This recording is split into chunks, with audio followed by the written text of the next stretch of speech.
Well, there's a lot to figure out on this journey, and one thing I have figured out is that I don't want to be that guy.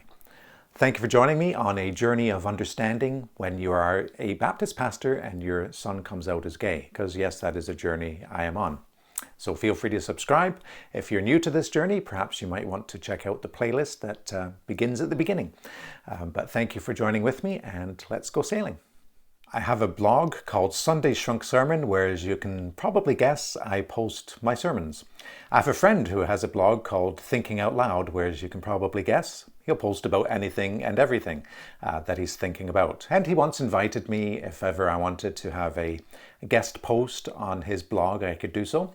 So I took him up on that offer, thank you, Paul, and wrote a post called Dad, I'm Gay. And in this post, I was really trying to get at the heart of what was important for me to know, and wrote it basically from my son's perspective, not very long. And so I'll read it, and it's called Dad, I'm Gay.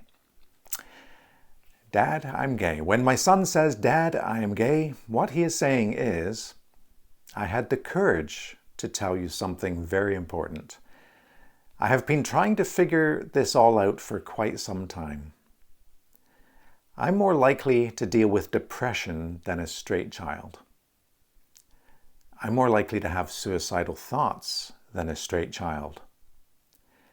I'm more likely to be picked on or talked about than a straight child. I would be arrested in certain parts of the world. I would be put to death in certain parts of the world. I'm not sure I will be accepted at church. I'm not sure you will be accepted at church either, depending on how you handle this. Though I am your son, I am not just like you. I am still your son, and in many ways, just like you. I am still your child, but I'm not a child anymore. I will want you to meet my boyfriend someday. If I take a step of covenanting with a man to be faithful to him the rest of my life, many of your friends may tell you that you should not attend that celebration. My friends will not hesitate to be there for me. You may not change your perspective on homosexuality, but I do expect you to be understanding of mine. I want you to celebrate and have joy because of me, and not merely tolerate me. I know that you love Jesus and the Bible. I am also aware that you love me. You need to figure out what all that looks like. Now, what really struck me from writing this post wasn't so much my writing of it as my reading of the comments that came in afterwards. And the second one that came in especially really struck me. And I'm not going to read the whole thing to you because it ended up being probably 4 times longer than my original blog post. But let me read parts of it to you. And what the commenter does is he takes what I wrote and he basically rewrites it from his own understanding. So let me read some of those to you. So we'll start with when I write this. When my son says, Dad, I'm gay, what he is saying is, I had the courage to tell you something very important. And the person commenting rewrites it this way. Or, I have the compulsion due to my sin nature to rebel against the norm and God's default design and figure you should accept me because I'm your son. Now, where I write, I'm more likely to deal with depression than a straight child. The person commenting rewrites it as, or my orientation is the cause of my depression, proving it is psychologically deficient and aberrant, was noted as such until 1972 in the DSM-2 Psych Manual of Mental Disorders.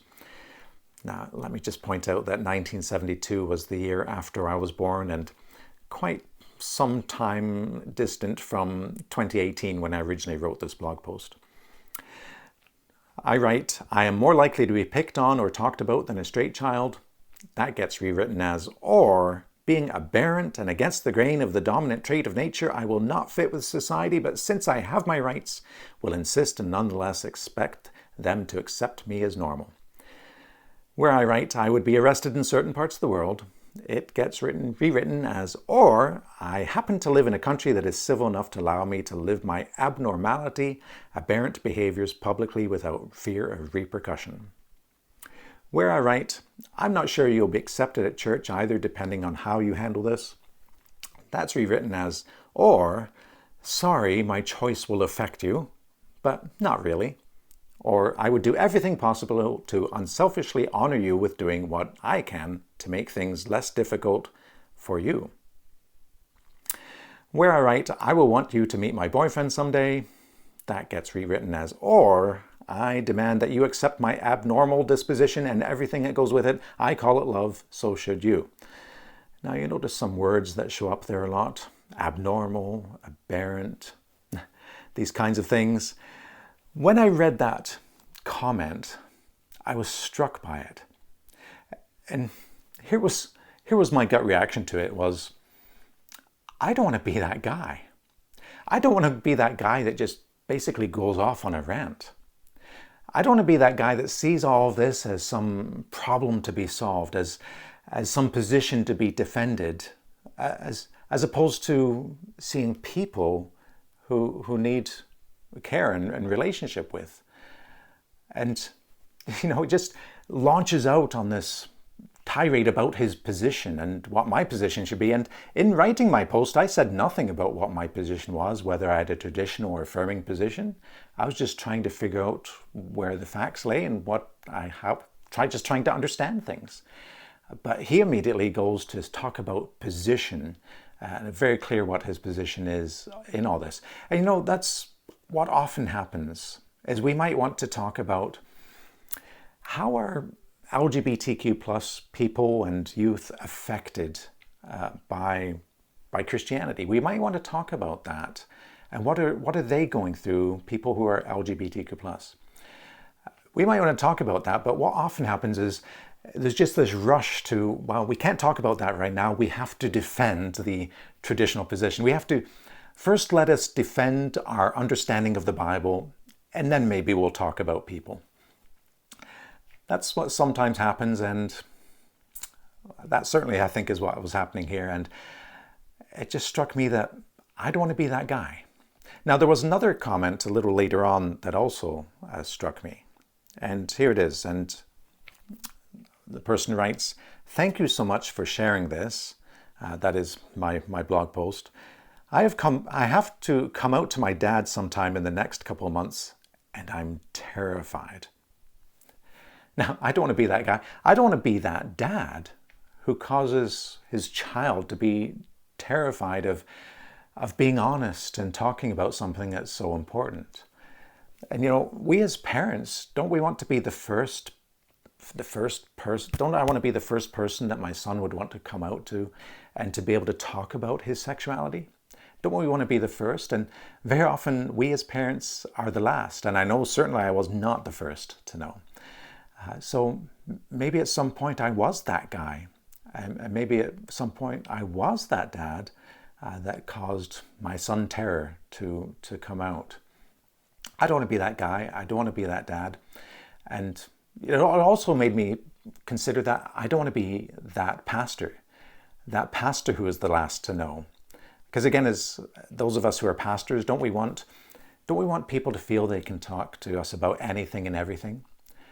But I've got a feeling that often we're the last to know when it comes to somebody dealing with their sexuality and wanting to come out as gay. I think sometimes we're the last to know because people have this sense of, well, I don't want to talk to Pastor Clark because I think he's that guy.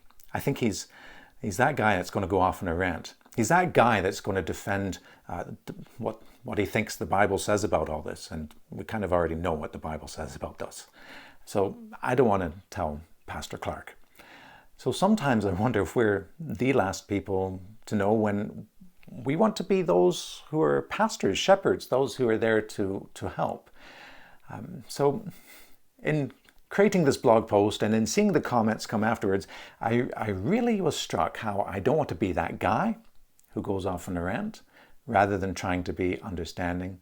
I don't want to be that dad who causes terror for his child in wanting to be honest about what they're thinking and feeling and going through.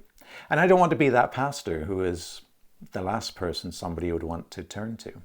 So I don't want to be that guy, I don't want to be that father, I don't want to be that pastor. Well, That certainly is a part of my journey. So thank you for joining me on this part of the journey, and to look forward to sailing again next week. So thank you.